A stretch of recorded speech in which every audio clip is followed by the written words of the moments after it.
ಕೆಳಗೆ ಬಿಟ್ಬಿಟ್ಟಿದ್ರೆ ಎಲ್ಲಾನು ಬಹಳ ವಿಷ ನೋಡಿ, ಬಹಳ ಜ್ಞಾಪ ಇಟ್ಕೊಳ್ಳಿ. ಆ ಕಾರ್ಕೋಟಕ ವಿಷ ಹೊರಗಡೆ ಬಂದಿದ್ರೆ ಎಲ್ಲಾನು ಒಂದೊಂದಕ್ಕೂ ಅರ್ಥ ಇದೆ. ಈ ವಿಷ ಏನು ಇದೇನು ಆಮೇಲೆ ನೋಡುವ, ಅದು ಬಹಳ ಮುಖ್ಯ. ಅದು ಆ ವಿಷ ಕೈಯಲ್ಲಿ ಬಿಟ್ಟಿದ್ದಿದ್ರೆ ಎಲ್ಲ ಭಸ್ಮ ಆಗ್ಬಿಡ್ತಿತ್ತಂತೆ, ಹೋಗ್ಬಿಡ್ತಿತ್ತಂತೆ. ಕೈಯನ್ನ ಇಟ್ಕೊಂಡು ಆಮೇಲೆ ಕುಡಿದಾಗ ಒಳಗೆ ಹೋಗ್ಬಿಟ್ರೆ ಕಷ್ಟ ಅಂತ ಹೇಳಿ ಉಮೆ ಬಂದು ಪಾಪ ಗಂಡನ ಮೇಲೆ ಹಿಂಗ್ ಕೆಳಗೋಗಿ ಹಿಂಗಿಡ್ಬಿಡ್ತಂತೆ. ಆ ವಿಷ ಹಿಂಡ್ಕೊಂಡ್ಬಿಡ್ತು. ಆ ವಿಷ ಅಲ್ಲಿ ಉಳಿದಿದ್ರ ಪರಿಣಾಮವಾಗಿ ಅಲ್ಲಿ ನೀಲಿ ಆಗ್ಬಿಡ್ತು. ಅದಕ್ಕೋಸ್ಕರ ನೀಲಕಂಠ. ಇಷ್ಟು ಕತೆ. ಆ ನೀಲಕಂಠನ್ ನೋಡುವಾಗ ನಮಗಿಷ್ಟು ಕಥೆನೂ ಜ್ಞಾಪಕ ಬರಬೇಕು. ಆದ್ರೆ ಅದರ ಅರ್ಥ ನೋಡುವ. ಈ ಮಂದಾರ ಪರ್ವತ ಆಯ್ತು, ಕೆಳಗಡೆ ಆಯ್ತು ಕೂರ್ಮ.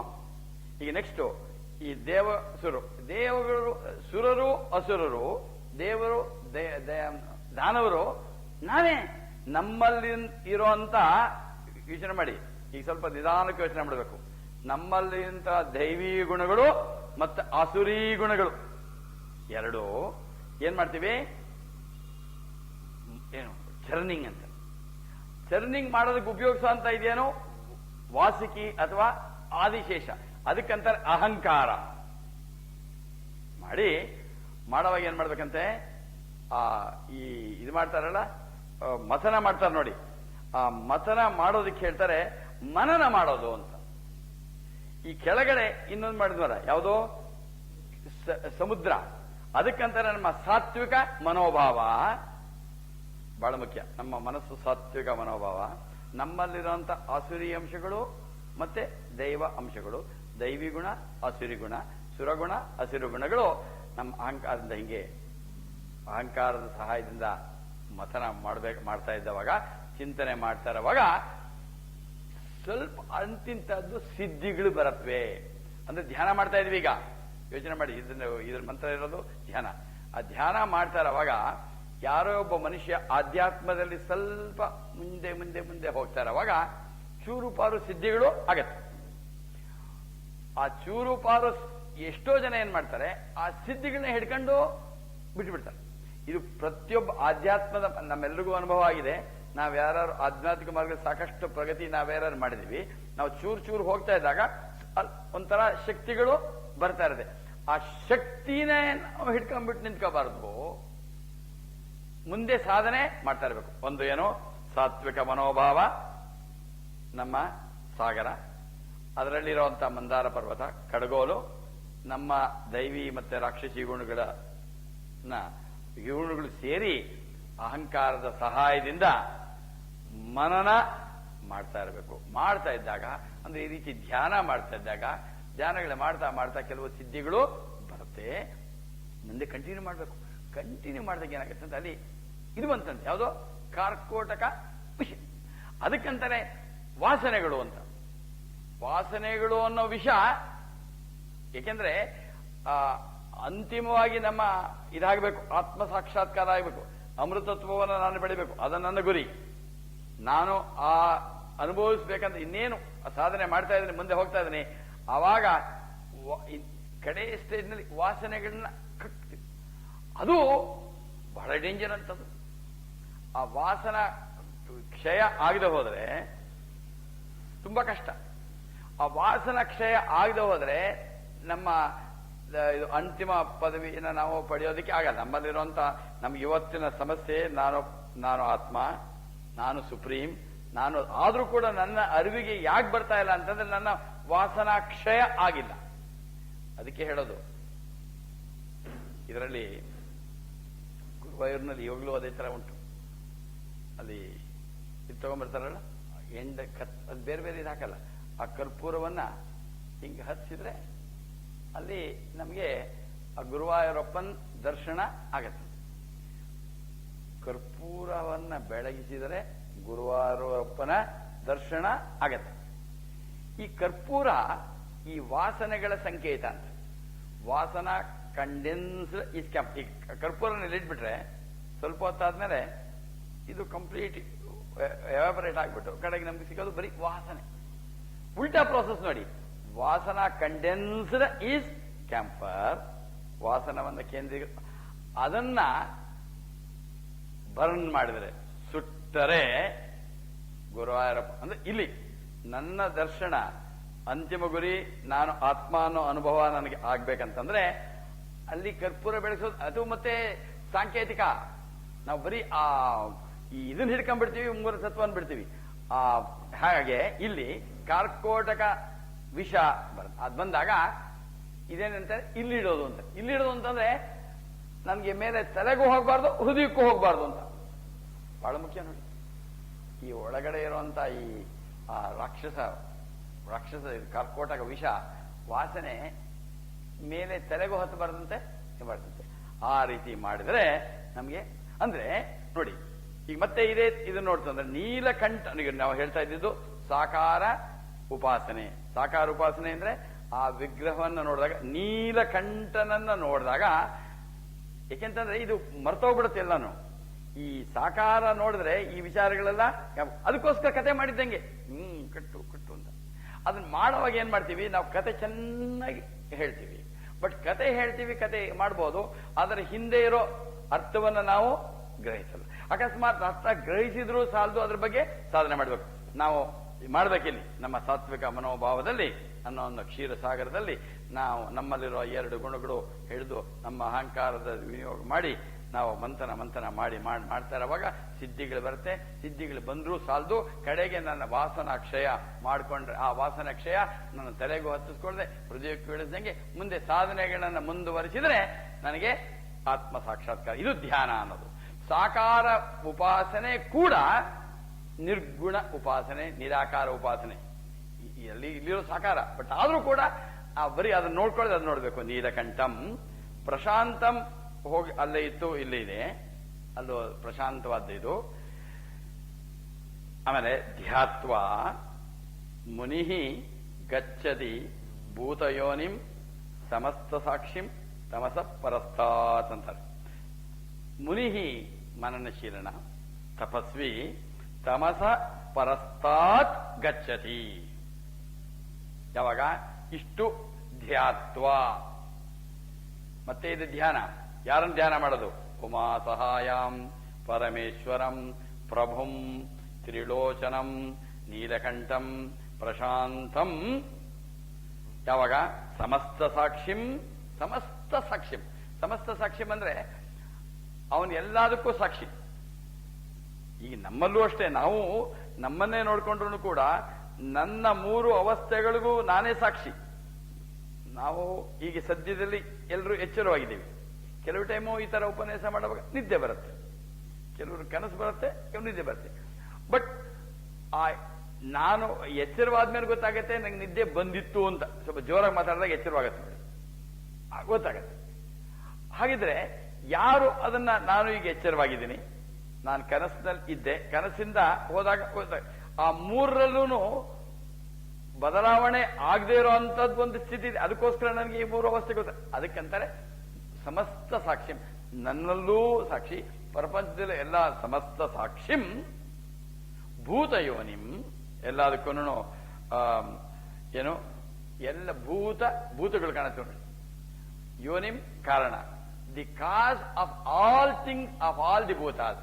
ಏನು ಪ್ರಪಂಚದಲ್ಲಿ ಏನೇನು ಆಗಿದೆ ಎಲ್ಲ ಭೂತಗಳಿಗೂ ಕಾರಣವಾದ ಇದಿಷ್ಟು. ಅದು ಯಾವುದೋ ಸಾಕಾರ. ಹಿಂದೆ ನಾವು ನಿರಾಕಾರದ 13 ನೋಡಿದ್ವು. ಇದರಲ್ಲಿ ಮತ್ತೆ ಉಮಾ ಸಹಾಯಂ ಪರಮೇಶ್ವರಂ ಪ್ರಭುಂ ತ್ರಿಲೋಚನಂ ನೀಲಕಂಠಂ ಪ್ರಶಾಂತಂ ಭೂತಯೋನಿಂ ಸಮಸ್ತ ಸಾಕ್ಷಿಂ ಏನ್ ಮಾಡ್ಬೇಕಂತೆ? ಧ್ಯಾತ್ವ. ಇದನ್ನ ನಾವು ಧ್ಯಾನ ಮಾಡಬೇಕು. ಅಂದ್ರೆ ಈ ಸಾಕಾರ ಬ್ರಹ್ಮನ ಸಾಕಾರ ಒಂದು ರೂಪ ಇರ್ಬೋದು, ಒಂದು ಪ್ರತಿಮೆ ಇರ್ಬೋದು, ಒಂದು ಫಿಗರ್ ಇರ್ಬೋದು, ಅದನ್ನ ನಾನು ಧ್ಯಾನ ಮಾಡಿ, ಧ್ಯಾನ ಮಾಡುವಾಗ ಈ ಅರ್ಥ ತಿಳಿದು ಮಾಡಿದ್ರೆ ಏನಾಗತ್ತಂತೆ? ತಮಸಃ ಪರಸ್ತಾತ್ ಗಚ್ಚತಿ. ತಮಸಃ ಕತ್ತಲೆ. ನಾವು ಹೇಳೋದಷ್ಟೇ, ತಮಸೋಮ ಜ್ಯೋತಿರ್ಗಮಯ ಮೃತ್ಯೋರ್ಮ ಅಮೃತಂ ಗಮಯ. ತಮಸ್ಸಿನಿಂದ ಹೋಗತ್ತಾನೆ. ಈ ಯಾವಾಗ ನನಗೆ 2 ಇರೋಕ್ಕಾಗಲ್ಲ ಅಂತಾರೆ. ಲೈಟ್ ಎಲ್ಲಿರುತ್ತೋ, ಬೆಳಕು ಎಲ್ಲಿರುತ್ತೋ ಅಲ್ಲಿ ಕತ್ತಲಿರೋಕೆ ಅಸಾಧ್ಯ. ಯಾವಾಗ ಬೆಳಕು ಇದೆಯೋ ಅಲ್ಲಿ ಕತ್ತಲೆ ಇಲ್ಲ. ಹಾಗೆ ನನಗೆ ಯಾವಾಗ ಆತ್ಮ ದರ್ಶನ ಆಗತ್ತೆ, ಆವಾಗ ಈ ಪ್ರಪಂಚ ಅನ್ನೋ ಒಂದು ಕತ್ತಲೆಯಿಂದ ನಮಗೆ ಬಿಡುಗಡೆ, release from the darkness. Actually ಕೇಳೋ ತಮಸೋಮ ಜ್ಯೋತಿರ್ಗಮಯ ಅಂತೀವಿ, ಬಟ್ ಸರಿಯಾಗಿ ನೋಡಿದ್ರೆ ನಾನು ಜ್ಯೋತಿ ಸ್ವರೂಪನೇ. ಬಟ್ ನಾನು ವಾಸನೆಗಳ ಇಂದ ಇವಾಗ ನಾನು ಅನ್ಕೊಳ್ತಾ ಇರೋದು ನಾನು ದೇಹ ಮನಸ್ಸು ಬುದ್ಧಿ, ನಾನು ಸತ್ಯ, ನನ್ನ ಈ ದೇಹಕ್ಕೆ ಸಂಬಂಧಪಟ್ಟವರು ನನ್ನವರು, ಈ ಕಾಣಿಸ್ತಾ ಇರೋ ಪ್ರಪಂಚ ಸತ್ಯ. ಇದು ಅಜ್ಞಾನ, ಕತ್ತಲೆ, ತಮಸ್ಸು ಅಂತ. ಅಜ್ಞಾನ ಹೋಗಿ ನನಗೆ ಏನಾಗುತ್ತೆ, ಆತ್ಮದರ್ಶನವಾಗತ್ತೆ. ಆ ಕತ್ತಲೆಯಿಂದ ಹೊರಗೆ ಹೋಗಿ ಆತ್ಮದರ್ಶನವಾಗತ್ತೆ. ಅಂದ್ರೆ ಇಲ್ಲಿ ಎರಡಿದೆ. ಈ ಮಂತ್ರದಲ್ಲಿ ಫಸ್ಟ್ ನಾವು ಶುರು ಮಾಡಿದ್ದೇನೋ, ಈಗ ಸದ್ಯದಲ್ಲಿ ಇವತ್ತು ನಾವು 1, 2, 3 ಮಂತ್ರ ನೋಡಿರೋದು. ಬಟ್ ಅದನ್ನ ಸ್ವಲ್ಪ ನಾವು ಹೋಗಿ ಒಳಗಡೆ ವಿಚಾರ ಮಾಡಬೇಕು.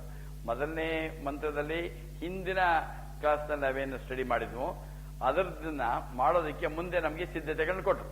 ಸಿದ್ಧತೆಗಳನ್ನ ಕೊಟ್ಟಿದ್ದೇನೋ, ಯಾವ ರೀತಿ ನಾನು ಕೂತ್ಕೋಬೇಕು, ಆ ಪ್ರಿಪರೇಷನ್, ದೈಹಿಕ, ಮಾನಸಿಕ, ಬೌದ್ಧಿಕ ಪರಿಕರಗಳು, ಜಾಗ, ಈಗ ಪ್ರತಿಯೊಂದೂ ಮೆಟ್ರಿಕ್ಯುಲಸ್ ಕೊಟ್ಟು ದೇಹವನ್ನು ಹೇಗೆ ಇಟ್ಕೋಬೇಕು, ಹ್ಯಾಕ್ ಕೂತ್ಕೋಬೇಕು, ಎಲ್ಲ ಕೂತ್ಕೋಬೇಕು ಮಾಡಿಬಿಟ್ಟು ಯಾವ ರೀತಿ ಒಳಗಡೆ ಧ್ಯಾನ ಮಾಡಬೇಕು ಕೊಟ್ಟ ಮೇಲೆ ನಂತರ ಮಂತ್ರದಲ್ಲಿ ನಮಗೆ ಕೊಟ್ರು ಏನು, ಅಚಿಂತ್ಯಂ ಅವ್ಯಕ್ತಂ ಅನಂತ ರೂಪಂ, ಅದರ ಬಗ್ಗೆ ಧ್ಯಾನ ಮಾಡಬೇಕು ತಗೊಟ್ರು.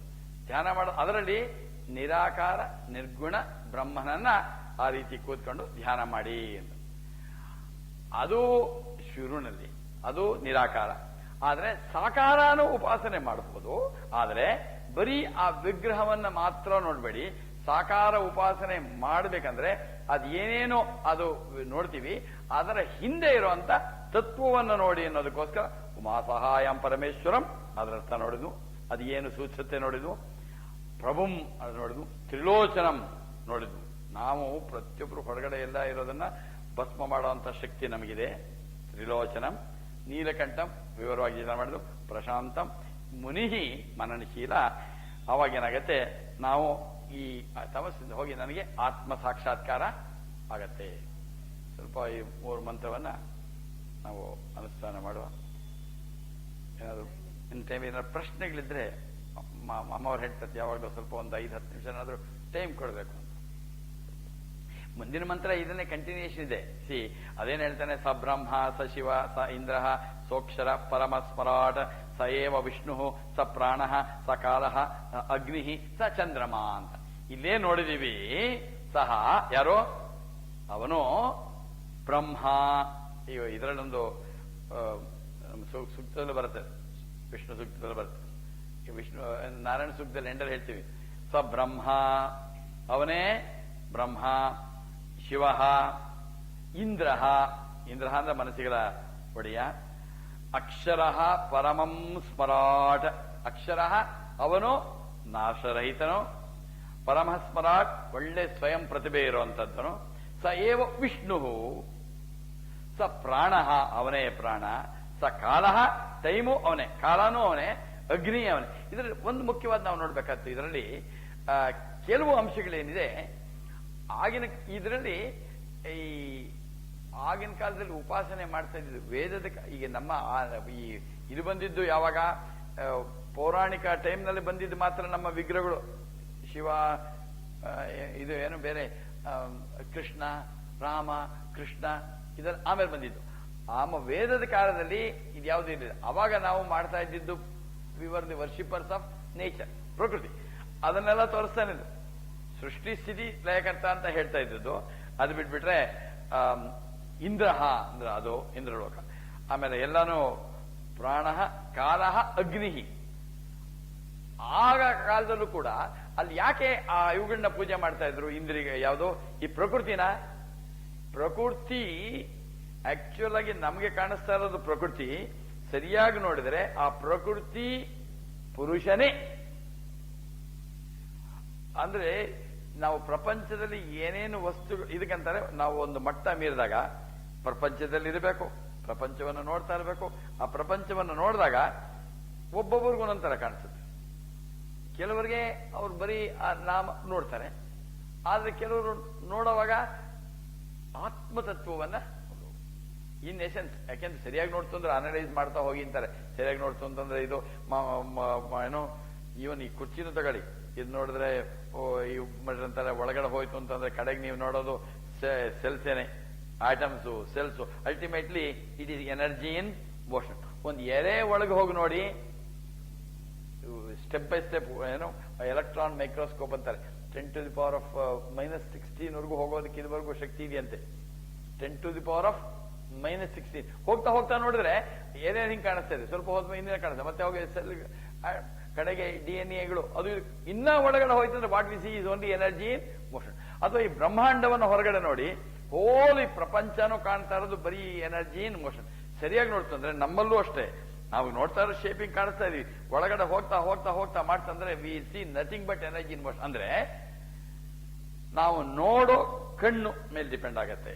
ನಾವು ನೋಡೋ ಕಣ್ಣುಗಳಲ್ಲಿ ಈ ನಾಮರೂಪನೇ ನೋಡಿದ್ರೆ ನಾಮರೂಪ ಕಾಣುತ್ತೆ, ಅದ್ರ ಒಳಗಡೆ ಅದ್ರ ತತ್ವ ಏನು ಅಂತ ಒಳಗಡೆ ಹೊಡೆದ್ರೆ ಏನೂ ವ್ಯತ್ಯಾಸ ಇಲ್ಲ. ನಾವು ಅಷ್ಟು ದೂರಕ್ಕೆ ಹೋಗ್ಬೇಡಿ. ಈ ಪಂಚಭೂತಗಳಿಂದ ಆಗಿದೀವೋ ಇಲ್ಲ ನಾವೇನು ಪ್ರಪಂಚ ಆಗಿರೋದು ಪಂಚಭೂತ. ಭೂಮಿ ರಾಪೋ ಅನ್ನೋದು ವಾಯು, ಭೂಮಿ ಅಂಶ, ನೀರಿನ ಅಂಶ, ಅನಿಲಿನ ಅಂಶ, ವಾಯು, ಸ್ಪೇಸ್, ಭೂಮಿ. ನಮ್ಮಲ್ಲೂ ಅಷ್ಟೇ. ಸಪೋಸ್ ನಾವು ಯಾರಾದ್ರೂ ಸತ್ತೋದ್ರೆ ಫಸ್ಟ್ ಏನಾಗತ್ತೆ, ಈ ದೇಹದ ಭಾಗ ಮಣ್ಣು. ನಮ್ಮಲ್ಲಿರುವಂತ ಗಾಳಿ ಸೇರಿ, ನೀರಿನಂಶ ನೀರಿಗೆ ಸೇರಿ. ನಾವು ಅಗ್ನಿ, ಹೀಟ್ ಇರುತ್ತೆ ನಮ್ಮಲ್ಲಿ, ತಣ್ಣಗಾಗ್ಬಿಡುತ್ತೆ, heat will merge into heat.